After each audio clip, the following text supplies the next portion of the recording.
Alright folks, I want to do a quick video just talking about that point of single eyes. Because in the last one, when I mentioned the fact that the pastor acted as if I was out of order by considering that maybe a single woman in the church, that God was telling me that woman could be my wife. And my response to that, I got very annoyed very quickly. As soon as that's the thing. Some things, do they trigger me? Yes. Yeah. And I mean, for me, it was a point that I think what happens is in the phone calls that we've had, or the phone call and the walk,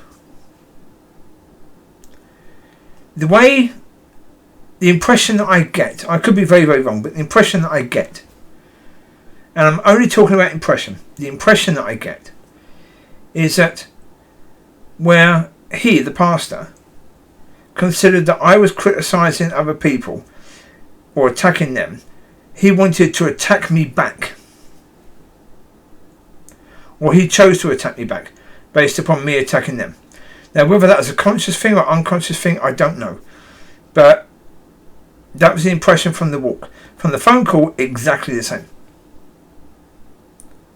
Because he was talking again about me. The first time I spoke about something in the church that he didn't like, and the next time he phoned up about that. And very much his phone call was about, he didn't like the one I was talking about the women in the church. Well, am I right? Am I right? Have I named anyone? Did I actually at that point in time name the church and name the individuals? No. No.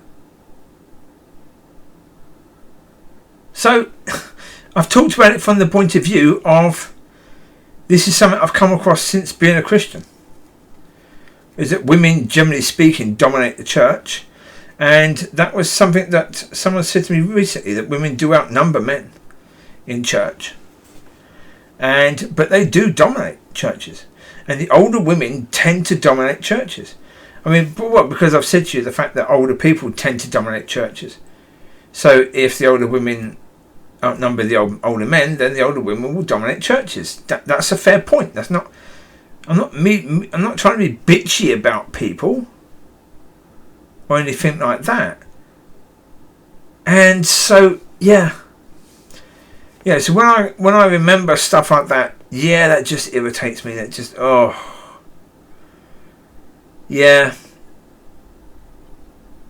it does. It gets me from the point where I'm talking calmly to a point where my voice just rises up, and you can tell that there's tension, that there's stress, and that there's frustration and irritation immediately. And so I don't like talking about stuff like that. I don't. But the problem is you have to, because this is what is in the church. Well, as I said in that one, this is what you get. If people think that it's their job to protect, then part of the way of protecting is to attack. You attack who you think is attacking. Isn't that the case? Well, put it this way. If you have dogs, that it's their job to protect the sheep, what is the job of that dog to do? To attack anything that it thinks is a threat.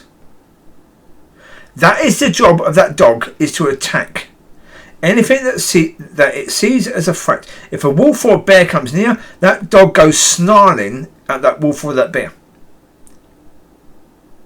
Because that's their job. To protect the sheep.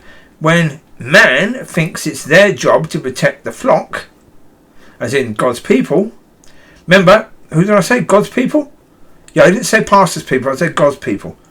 So therefore, whose job is it to protect them? God's. But when pastor thinks it's his job to protect, he becomes an attack dog. I've said that before. And basically, that's been my experiences of the last two conversations I've had with this pastor.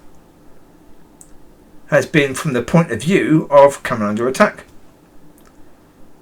Because he felt I was attacking his, so he decided to come back and attack.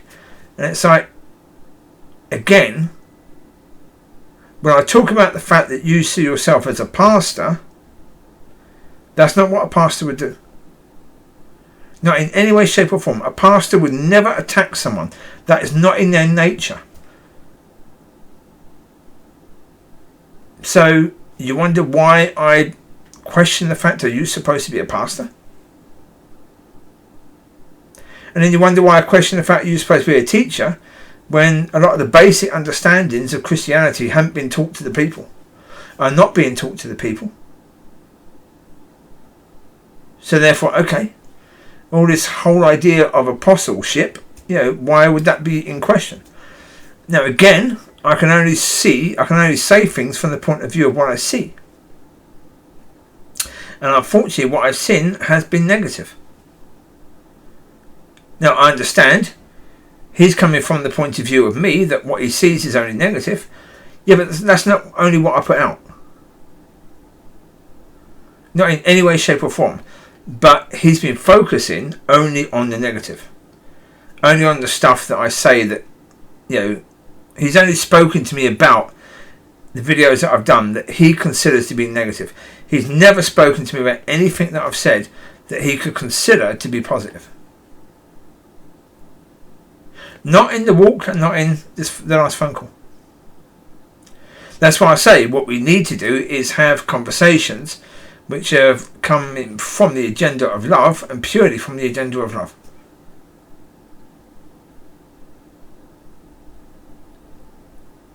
Because only when you come from that point can you really speak in. Now, my understanding of the whole situation, as I said, I can only say from the point of view of what I see, and what I see might not be a true picture of this man. I mean, how long have I known him? Not really. I've had one conversation with him outside of the walk and the phone call, and that conversation went okay. That's when I turned up early for the men's meeting. We had a conversation then. I think what I said went completely over his head, or he just didn't want to take notice of it. So it didn't go okay in that way, but maybe I was trying to share with someone who was not in a position to receive. I don't know. But that's okay. So, yeah. Is it possible he's focused on the worst of me and I'll focus on the worst of him? Yeah. That is distinctly possible. Yeah. Yeah. How to deal with that? At the moment, put it this way, it's very difficult because, put it this way, from what I know of him, he's incredibly busy. He's not only got this worship thing going on, he's got other things going on, and pretty soon he's going to go back to America with his wife for his wife's operation, and he'll be staying there for a while, then he comes back and he goes somewhere else again quite soon after that for a couple of weeks, and then he comes back and he goes off again somewhere else soon. So, yeah. Are we going to have opportunities to have those basically agenda-free or agenda-love conversations? I have no idea. That's all in God's control, really, and I'm leaving it up to him. But I'm just doing this one just to explain the fact that, I think I understand it from that point of view. I'm not doing this video as a way of having a go at him. I'm doing this video as a way of saying, okay, this is how I see it, this is how I understand it. But I also know that, as I said, it's quite possible we've seen the worst of each other. Because he's got every right to say that I've not necessarily spoken to him about all the good things he's been doing. Then again, I've not really seen much that he's done. Not really. But again, that's okay. And he's probably not seen much that I've done. His attention may have been brought to certain videos, which is why he might have watched them. Again, if he's busy, maybe he just doesn't have time to watch the others. Yeah. So there you go. That's the picture as far as I see it. So yeah, God's will, then we'll sort it out. Yeah. We'll be able to see each other from a better point of view. We'll be able to see our hearts rather than, the worst of each other. Let's see what happens. You take care. God bless. I'll speak to you soon. Have a wonderful weekend, etc., etc. Bye-bye.